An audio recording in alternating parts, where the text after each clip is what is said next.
We've all been there. You accidentally hurt your dog. Perhaps you unintentionally step on their tail, stumble over them, or shout at them. Now, of course, you feel bad about your actions and want things to go back to normal.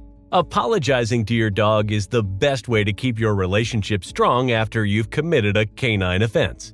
But how do you tell your dog you're sorry? And even if you do, will a dog understand when you apologize? Stay tuned to find out. It is important to remember that dogs are very different species with their own distinctive ways of thinking. While they are intelligent animals, they don't have the same concept of apologizing as humans do. However, if we do something harmful to our dog, then showing them that we didn't mean to hurt them is very important. Dogs may not be able to understand an apology in the human sense, but they can feel love and affection. The key is to reconnect with your dog, reassuring them that you pose no threat and harbor no anger towards them. Researchers have found that the best way to apologize to a dog is to speak in a baby voice. Dogs are actually more responsive and prefer being spoken to in this way. So speaking in a baby voice will confirm that they did nothing wrong and that you are not a threat. If you have accidentally hurt them, approach them in a calm and gentle manner to reduce their tension. And while you might be tempted to hug or kiss your pet to apologize, this is often not a good idea. For many dogs, going for a big hug or bringing our face close to them could be perceived as a threat. How long do dogs stay angry? Due to how short-term memory works in canines, dogs forget one-off bad events fairly quickly.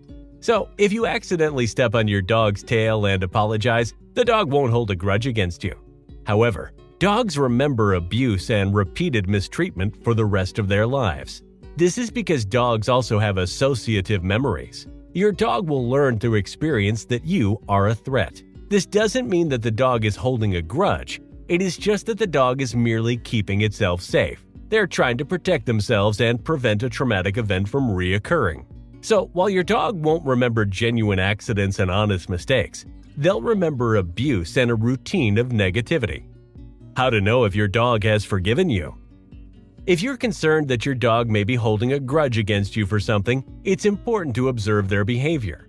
If your dog avoids making eye contact with you after a negative experience, it may be an indication that they are still processing what happened and don't feel safe around you yet. A dog who pointedly looks away and avoids eye contact is usually trying to avoid any kind of interaction, good or bad.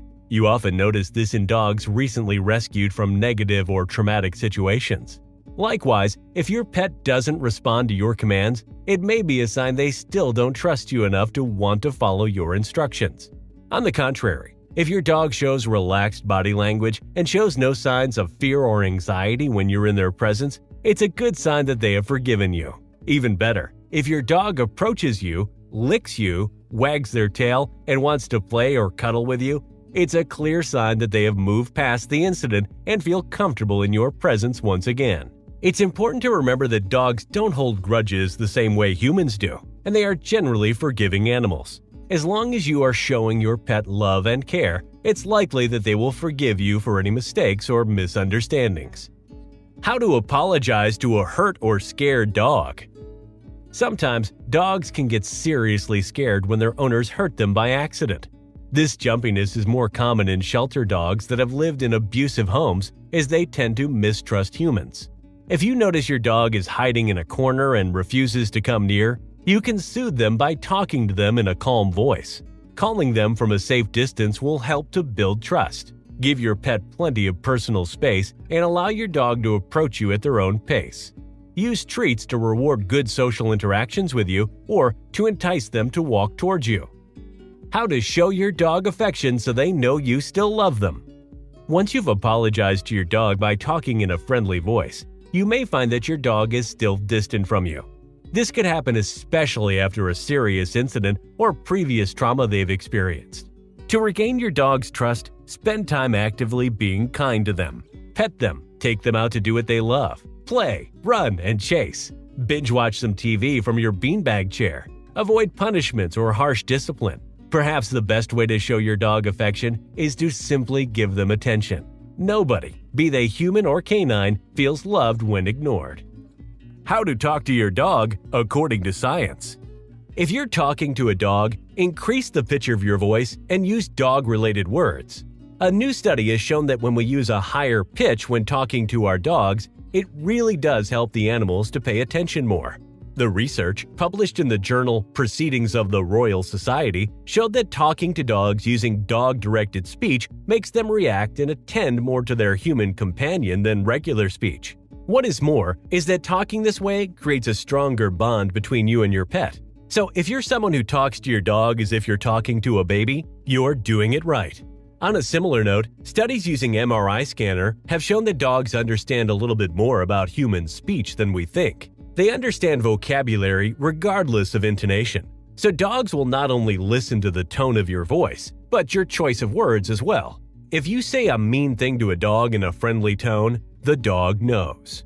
Dogs are incredibly attentive animals. Notice how whenever you talk to your canine, they look at you as if they're listening? You generally don't get that with any other pet like rabbit or cat. Even monkeys don't look at us when we speak. And when dogs tilt their head when we speak, it's them trying to understand what we're saying. Common actions that could damage your dog's trust. There are several ways you might inadvertently damage the trust between you and your canine friend. If you regularly force your dog to do things they don't want to do, it can create distance between you and your pet. Common examples are teasing them, pulling on their tail, or forcing them to be around other aggressive dogs when they don't want to be. Likewise, dogs dislike when you frequently take away their resources. Using their beloved bones and toys as a means of control should be avoided. Constantly yelling or even hitting your dog can also definitely damage their trust. It is important to remember that reward-based training is far more effective than physical punishment. Reward-based training helps build trust and strong bonds between dogs and their owners. Do dogs say sorry to each other? Dogs are social animals who need each other for food, safety, warmth, and all of the other benefits of group living. So it stands to reason that they tend to cooperate and try to minimize conflict. In one study, researchers observed 177 dogs interacting with one another at a 2-acre dog park over 8 months to learn more about their conflicts and reconciliation. They found that both victims and aggressors tended to spend more time together after a conflict. After a rough play, dogs often attempt to calm the tensions and remain in good standing with their social group by licking each other, staying close to each other, or rolling on their backs and acting submissive. But remember, although dogs may exhibit behaviors that help in diffusing tension, it's not accurate to interpret those actions as apologies in the human sense. Apologizing is a complex social behavior that requires a deep understanding of wrongdoing, feeling guilt, and the ability to communicate remorse. While dogs are intelligent animals, there have been a number of studies that have found dogs don't experience secondary emotions such as guilt or shame. Now that you have learned more about how to apologize to your dog, let us know your thoughts in the comment section below. Have you ever found yourself needing to apologize to your pet?